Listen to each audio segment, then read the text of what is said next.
Hey, what's up everyone? Craig here, and in this video we're going to do a topic that you guys have asked me to cover over and over again.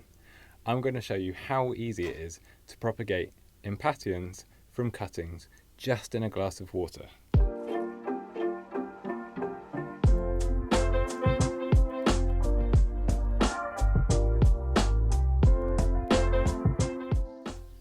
Impatiens are amazing plants for a tropical or exotic style garden.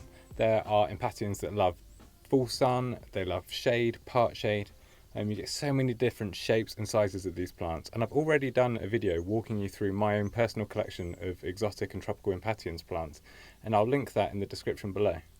But today we're going to work on Impatiens Auricoma cross bicaudata, which is a hybrid impatiens from Madagascar. So it's got a really nice tropical look to it. Hang on, I'll grab one. This is one of my stock plants. So you can see I quite frequently butcher it to take lots of cutting material. But it has grown away really well and I've given it plenty of food. So there's lots of growth there today so that I can show you my process of taking cuttings from these great plants. There is one small sacrifice. All of those flower buds we're going to have to take off, but it's fine. We'll get loads of new plants from this. So let's get stuck in. So when you're selecting your cutting material from your plant, make sure first that your plant is healthy. You don't want to take cuttings from parts of an impatiens plant that have virus or any problems going on at all. And you can see this is a nice, strong and healthy plant. They grow really quickly, especially on this hybrid, from fresh growth. And as with all cuttings, impatiens are no different.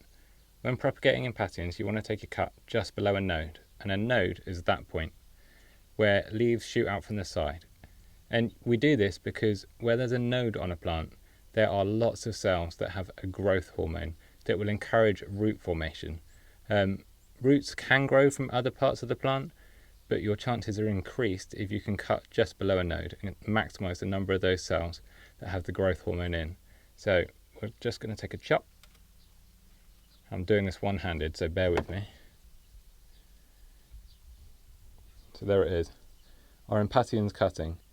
So the next step is prepping this cutting before we stick it into water and wait for roots to form. Okay, on to prepping your cutting material before we stick it into water. And there are two things we want to do here. Not kill the cutting and encourage it to form roots. So how are we going to do that? Plants all lose water through the surface of their leaves. And because this plant hasn't grown any new roots to uptake water yet, we want to reduce the amount of water it's going to lose for its leaves. How do we do that? We're going to remove the majority of the leaves on this cutting.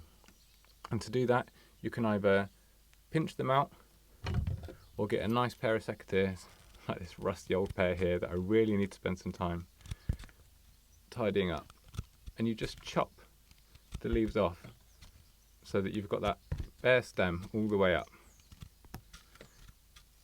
I'm going to keep going and going and going, and you can see how many I'm going to get rid of.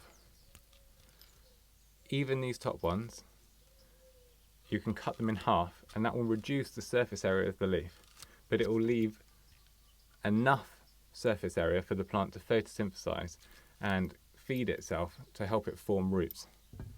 Now, you can see there's flower buds on this plant material. We don't want these because when a plant produces flowers, so much of its energy is going into trying to produce blooms and eventually seed, and we don't want that. We don't want flowers yet, we want roots.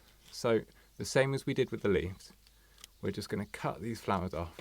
Even these tiny, tiny little buds here, we will pinch them out.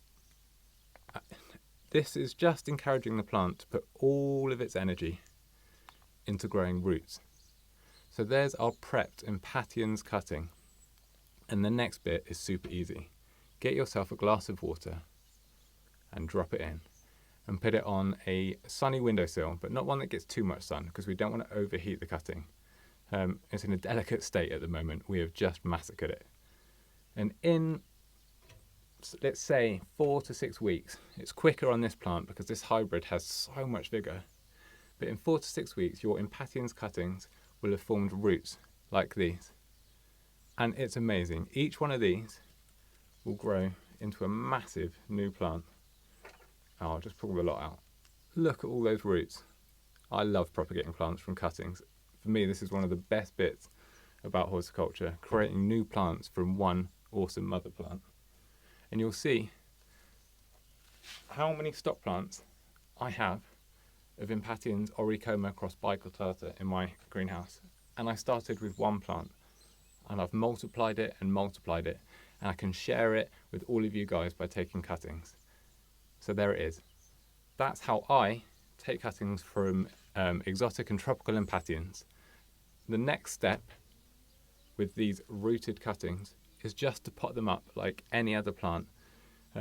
I'd pot them into a 9cm pot at that size, and Impatiens grow quickly. So in probably 2 weeks, if you're growing at a time of the year where it's warm outside, they're going to root really quickly. And when you see the roots coming out the bottom of the pot, it's a sign that it's time to pot it up into the next size pot. Thank you so much for watching this video on how to propagate Impatiens from cutting.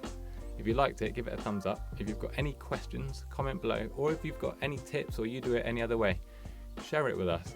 We'd all like to learn from everybody here. There's no right or wrong way, there's just the ways that we've all perfected. So let's share that knowledge. I will see you all in the next video. Ciao.